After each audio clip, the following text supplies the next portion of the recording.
Po si të arrim bëhemi njerëz të devotshëm? Si të arrim të gratë? Së pari duke njohur Allahun. Se kush e njeh, nuk e njeh Allahun se ka frikë Zotit. Kush nuk e njeh Allahun, nuk i druhet Allahut, nuk i ruhet zemrimit tij.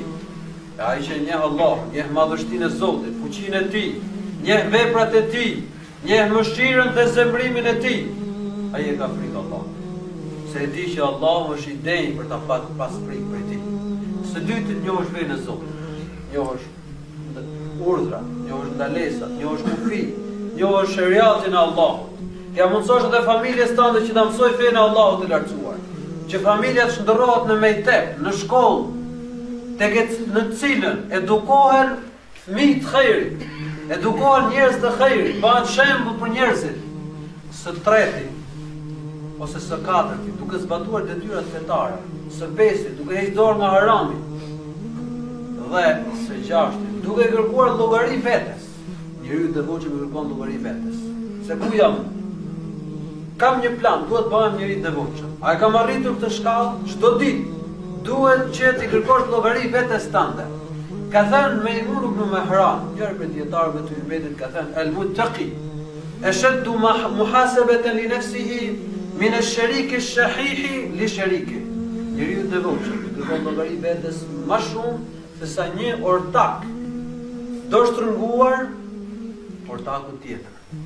Dy ortak, kur ortaku është shumë koprat.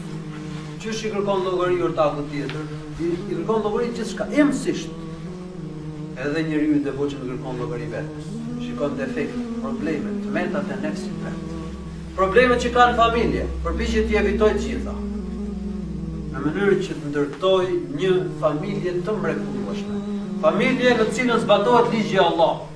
Familje në cilën zbatohen mësimet e dërguarit Zotit Muhammedit alayhi salatu wassalam. Familje me karakter, me nder, me dinjitet. Kjo është familja që edukon muslimanin. Dhe së fundi vëllezër muslimanë, Umar ibn Abdul Aziz, Allahu e mëshiroft, i ka shkruar një letër, një porosi, një shokut vet, një burr. I thotë: "Usika bi taqwa Allah, التي لا يقبل الله غيرها ولا يرحم إلا أهلها ولا يثيب إلا عليها الواعظون بها كثير والعاملون بها قليل أسأل الله أن يجعلني وإياك من المتقين." كثان عمر بن عبد العزيز الله المشروف kur ka quhet porosin njërin për shokëve të vet ose për një burri, thotë të porosin